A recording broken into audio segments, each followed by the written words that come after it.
So often I hear people who have big dreams about their life, big things that they want to accomplish in their life, big hopes, even fantasies about what they'd like to become. And what I have seen is what separates the people who actually begin to live their dreams, who begin to manifest their dreams, manifest their fantasies, who become the people they really hope to become, and the people that don't, and the people who keep their dreams, hopes, and fantasies in the realm of just staying dreams, hopes, and fantasies, or maybe even watch their dreams and hopes and fantasies shrivel, is people who are willing to take risks. And people who are willing to take healthy, intelligent risks. And what I've seen, starting with my own life, but in other people's lives too, is when people take risks, it's terrifying. It's scary. It's always scary to take real risks. I've heard people say, oh, you should live without fear, live a fearless life, live a fearless existence, put fear away, just go forward without fear. And that sounds nice to me, but that has not been my experience. My experience is the things that have helped me move forward toward manifesting my dreams have always required courage. Courage being doing things in spite of fear.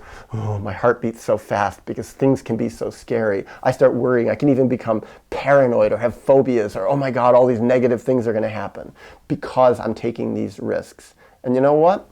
Sometimes negative things do happen. Sometimes the risks that I've taken, even good, healthy risks, it doesn't turn out. Things don't always work out. I make mistakes. I fail. I fall down hard. I get bruised. Embarrassing things happen. I lose friends. I alienate people. I feel stupid. I look stupid. But in taking these risks and realizing, wait a second, especially if they're smart risks, wisely thought out risks, I make mistakes sometimes, maybe a lot of the time, maybe even most of the time, but I learn things and I get smarter and I get wiser. And I also gain life experience. So for me, those things all add up to me becoming stronger. Because the other thing is, even if I take risks and even if I fail, even if I fall down, even if I get bruised, even if I get a little broken sometimes, if I don't die, and I haven't died yet, if I haven't had any permanent damage to me, and so far I don't see any real permanent damage to my brain or my body, well, I really do learn something. And the next time I take a risk, I often do it more wisely and more smartly. Now, I want to talk a bit about what I've seen with people who don't take risks, and what happens to them. What I've seen is they start to dry up on the inside. And it's sad. It's like they start getting older. The blood doesn't flow through them as well. I've seen a lot of people, when they don't take risks, they don't even acknowledge that to themselves. But really, basically what it means to me is their fears are bigger than their motivation to actually manifest. And so they don't make mistakes, but they don't do things that are correct either. They don't do things that are healthy. And the end result is their life overall, and this is what I've talked to with a lot of people, especially when they get quite a bit older, is they can look back and say, I didn't take enough risks, and that was a mistake. And that's the kind of mistake that you don't really learn from. Or maybe they learn from it, but it's too late. They're too old. Now, that's another one. Is there such a thing really as being too old to take risks? Is there such a thing as being too old to have courage? And I'm going to take it back what I said. I don't think there is such a thing as being too old. I think it's never really too late. And I have lots of reasons for saying that, because I've seen people make profound changes in their life and do things differently and take some really big leaps into courageous actions when they were in their 80s. Even 90s, I've seen that a few times, where people really do shift and things can open up. And you know what? Emotional energy starts flowing through them. Their blood starts flowing through them again. They can start grieving at very old ages. And it's like when people's energy starts flowing through them again, their hope can come back. They can look younger. Actually, it's like this is the fountain of youth, this making mistakes and growing. And this comes down to, again, why children grow so much. Because children inevitably take so many risks. They have to have courage. They have to try things and fail again and again and again.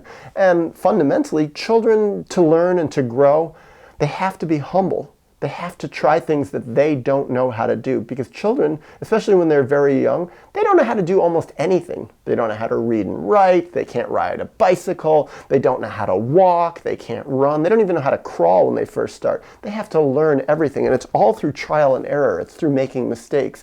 When they try to learn how to walk, they fall down a whole bunch of times. No one ever stands up and says, oh, I can walk and this is easy. No one ever tried to write and had good handwriting from the beginning. Everything is full of mistakes. So in that way, to me, no matter how old we are, 40s, 50s, 60s, 70s, 80s, 90s, even 100, we have to try. We have to learn. We have to be willing to make mistakes. Oh, here's an interesting one.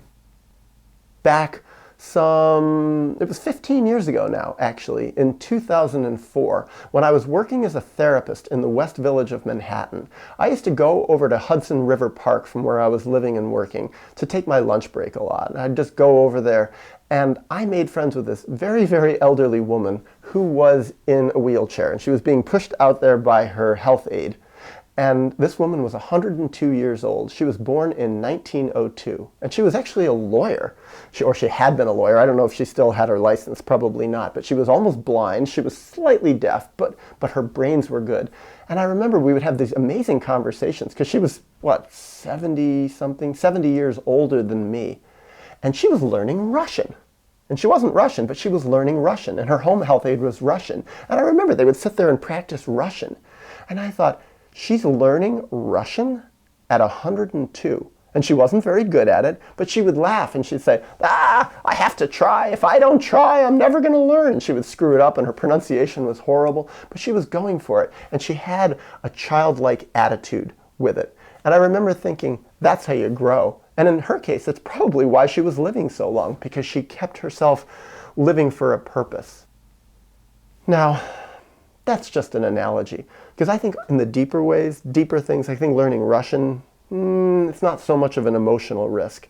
I think looking at the horrible, painful things at our childhood, being courageous to speak out about injustice, being able to side with people who maybe no one is siding with in this world, being able to look at unpleasant or ugly or not very healthy sides of ourself, being willing to create art. These are all things that can be pretty scary. Sharing our art publicly. There can be a lot of rejection in putting out these manifestations of our real self, of our vulnerable self. I think it takes a lot of courage. But I also think, if people don't take those risks, if people don't go for it, really, what's the point of life? Why do it? Why go through this process?